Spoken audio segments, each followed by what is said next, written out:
Assalamualaikum warahmatullahi ta'ala wabarakatuh.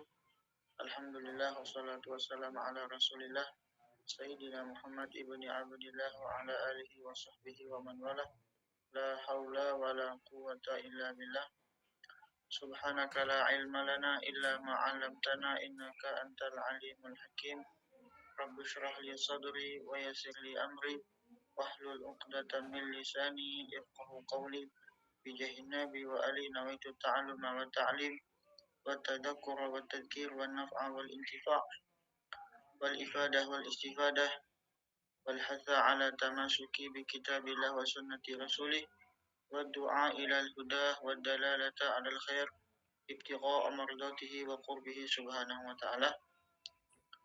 Yang sama-sama kami hormati dan yang Allah muliakan, segenap teman-teman komunitas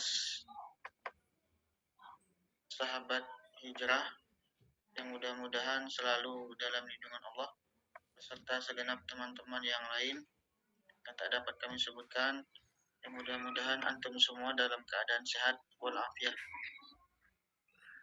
Pertama, kita bersyukur kepada Allah yang telah memberikan kita nikmat sehingga pada kesempatan kali ini kita dapat menjalankan aktivitas kita sebagaimana biasanya.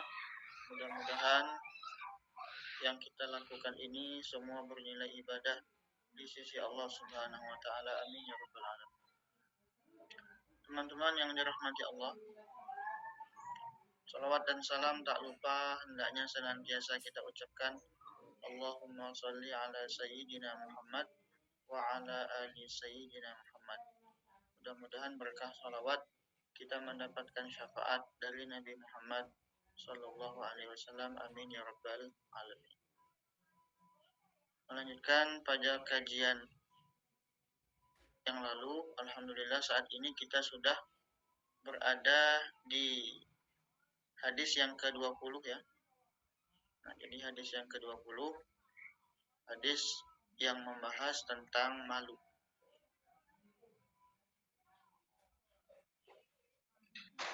Sebentar kita carikan dulu PDF-nya.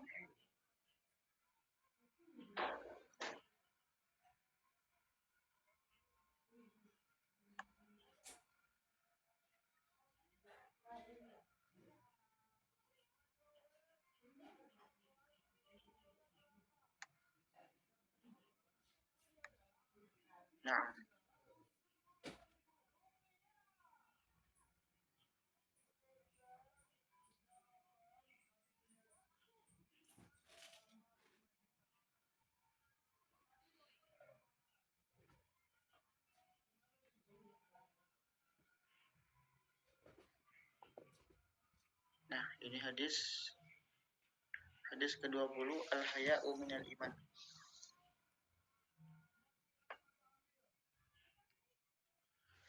Bismillah wassalatu wassalamu ala rasulillah sayyidina Muhammad ibni Abdillah wa ala alihi wa sahbihi wa man walah. La hawla wa la quwata illa billah. Qala musannifu rahimahullahu ta'ala wa nafa'ana bihi wa bi'ulumihi fid dharain amin. Al-hadithul ashrun, hadis yang ke-20. Ya, kalau di sini dalam syarahnya al-haya'u minal iman. Jadi hadis ini pembahasan tentang malu. Karena malu itu sangat penting ya. Orang yang tidak memiliki malu maka dia sama dengan hewan. Seperti kucing. Kucing tidak memiliki malu, sehingga banyak kita temukan ada kucing yang melakukan hubungan di tengah-tengah di khalayak ramai begitu ya, karena tidak memiliki malu. Maka pentingnya bagi kita sebagai seorang mukmin untuk memiliki sifat malu. Kita lanjutkan pembahasan hadisnya. An Abi Mas'ud Uqbah bin Amr al-Ansari al-Badri radhiyallahu ta'ala anhu. Hadis ini diriwayatkan oleh Abi Mas'ud. Jadi Abi Mas'ud ini adalah panggilan. Ya, kemudian nama aslinya Uqbah bin Amr al-Ansari al-Badri. Jadi nama asli sahabat ini Uqbah bin Amr. Dan beliau ini dinisbatkan kepada Al-Ansari. Kenapa? Karena beliau ini sahabat Ansor. Ya, sahabat Ansor ya, di antara kelompok Aus dan Khazraj. Kenapa dinisbatkan sebagai Ansor karena kaum Ansor ini menolong Rasulullah Shallallahu Alaihi Wasallam. Kemudian beliau Al-Badri dinisbatkan kepada Al-Badri. Kenapa? Karena menurut pendapat yang sahih, beliau ini hadir pada peperangan Badar. Yang kita tahu peperangan Badar ini pasukan kaum muslimin 313 pasukan. Juga dibantu oleh malaikat dan banyak pertolongan Allah yang menakjubkan pada peperangan Badar. Bahkan disebutkan dalam kitab ini, wa dzakara ulama anna du'a 'inda dzikrihim mustajab. Ulama menyebutkan bahwasanya doa yang kita panjatkan itu apabila kita menyebut nama-nama sahabat-sahabat yang ikut pada peperangan Badar, maka apa yang akan terjadi? Maka doa yang kita panjatkan mustajab. Insya Allah akan diijabah Allah. Maka banyak sekali kita temukan di antaranya orang-orang pada zaman sekarang ketika tahlilan atau ketika pembacaan tartib Al-Fatihah, mereka juga menyebutkan sahabat-sahabat yang ikut peperangan Badar. Lalu kemudian ada juga pendapat yang mengatakan bahwasanya beliau ini tidak hadir atau tidak ikut peperangan Badar. Ya, disebutkan dalam kitab Al-Jawahirul Lu'lu'iyah ini, wa dhahabal jumhur. Jadi kesepakatan ulama ila anna Uqbah, bahwasanya Uqbah al-madhkur yang disebutkan ini, sahabat yang disebutkan ini bukan termasuk sahabat yang ikut peperangan Badar. Ya, akan tetapi beliau dinisbatkan Al-Badri. Kenapa? Karena beliau aslinya memang penduduk Badar. Jadi termasuk daripada penduduk Badar. Begitu. Jadi ada dua pendapat. Ala kulli hal, yang penting beliau adalah sahabat yang dimuliakan oleh Allah Subhanahu wa taala. Lalu kemudian disebutkan juga beliau meninggalnya di kota Madinah, waqila bil Kufah. Ada juga yang mengatakan beliau meninggalnya di Kufah. Dan beliau wafat pada tahun 41, ada yang mengatakan 42 Hijriah. Lalu beliau juga meriwayatkan hadis 102 hadis. 102 hadis. Kita lanjutkan pembahasan hadisnya. Beliau mengatakan qala Rasulullah sallallahu alaihi wasallam, Nabi kita Muhammad bersabda, inna, sesungguhnya, mimma, di antara yang adrakan nasu, yang telah dihafal atau yang telah ditemukan oleh umat-umat terdahulu, orang-orang terdahulu, min kalamin nubuwatil ula, daripada nasihat nabi-nabi terdahulu. Apa nasihatnya?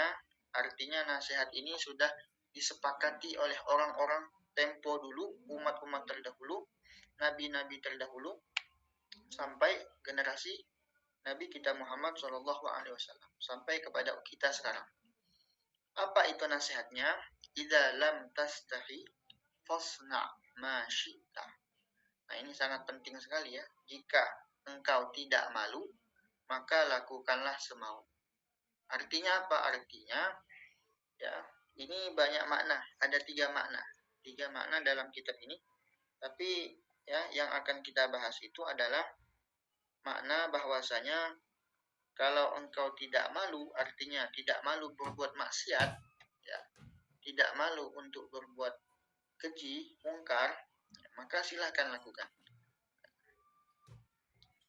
Jadi di sini ini kalimat fasna, lakukanlah, kalimat perintah, tapi itu hakikatnya adalah larangan.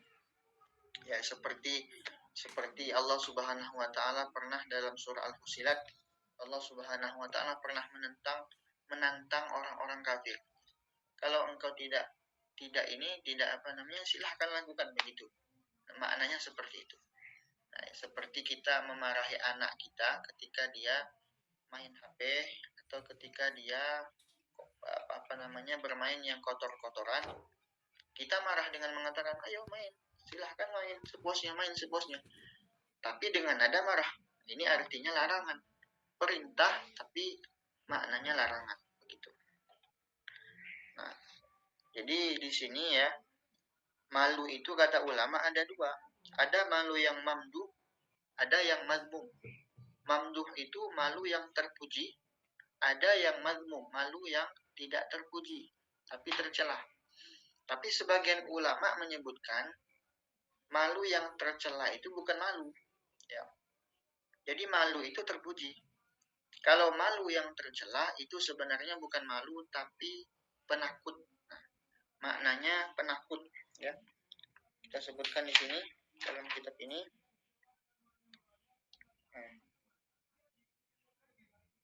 Nah, disebutkan ya. Malu yang terpuji, kita bahas dulu. Malu yang terpuji seperti apa, teman-teman? Yang pertama, malu yang sebagaimana sabda Nabi. Al-haya'u khairun kullu. Nah.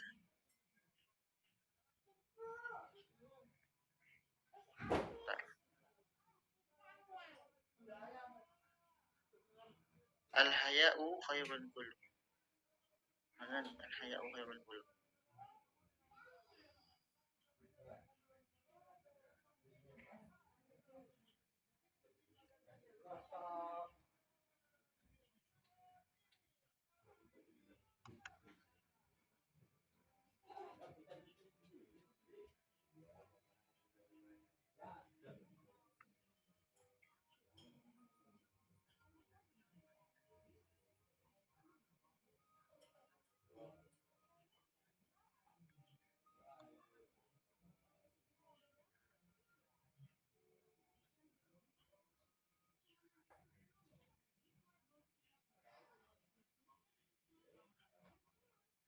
Nah ini. Nah, ini Nabi menyebutkan al-haya'u khairun kullu. Yang namanya malu itu, ya, malu itu semuanya baik. Jadi malu secara global itu adalah sesuatu yang terpuji, yang baik kalau seumpama kita lakukan. Maka disebutkan al-haya'u la ya'ti illa bi khair. Malu itu tidak datang kecuali dengan kebaikan. Seperti seumpama kita kalau seumpama punya malu, maka pasti kita tidak akan membuka aurat kita. Karena aurat itu laki-laki ya, ma baina surah wa rubbah. Kalau wanita seluruh tubuh itu menurut pendapat Imam Syafi'i. Tapi kalau menurut ulama Imam Syafi'i ada khilaf antara ulama Imam Syafi'i, antara Imam Nawawi dan Imam Rafi'i. Kalau Imam Rafi'i mengatakan seluruh tubuh kecuali wajah dan telapak tangan. Kalau Imam Nawawi mengatakan seluruh tubuh. Nah, jadi perbedaan pendapat ya, ada perbedaan pendapat di sini. Intinya adalah ya, kalau yang kita lihat di Indonesia banyak yang mengikuti pendapat seluruh tubuh kecuali wajah dan telapak tangan. Ada juga yang berpendapat yang mengikuti pendapat yang sahih, yang muktamad dalam mazhab Imam Syafi'i, ya, wajah termasuk aurat. Apalagi kaki ya, kaki juga aurat kalau wanita. Maka harus menggunakan kaos kaki. Maka kalau orang tidak punya malu, dia akan mudah untuk membuka auratnya. Artinya kalau kita malu untuk tidak membuka aurat, artinya harus tutup. Ya, makanya malu itu datang hanya pada kebaikan. Jadi malu supaya auratnya tidak kelihatan, jadi tutup. Nah, artinya menutup aurat itu kebaikan. Ini sesuai dengan sabda Nabi SAW. Lanjutkan. Ya, wa amal khajal wal ajaz. Nah ini. Adapun penakut dan lemah itu bukan namanya malu ya, bukan. Jadi malu yang tercela sebenarnya ini. Jadi bukan malu namanya aslinya, tapi namanya adalah al-khajal, penakut, wal ajaz, dan lemah. Ya, kalau orang itu digambarkan seperti ada seorang murid atau santri atau mahasiswa atau mahasiswi malu untuk bertanya kepada dosen, malu untuk bertanya kepada gurunya. Padahal ketika itu dia sedang kebingungan untuk memahami pelajaran yang sedang dia pelajari. Malu untuk bertanya. Ya, maka ini suatu perbuatan tercelah, malu yang tercelah. Tapi kata ulama itu hakikatnya bukan malu, tapi itu adalah penakut, takut untuk bertanya. Ya, lemah, dirinya ini merasa lemah untuk bertanya. Takut salah gitu. Takut pertanyaannya ya, tidak direspon begitu. Nah, ini namanya takut, bukan malu. Nah,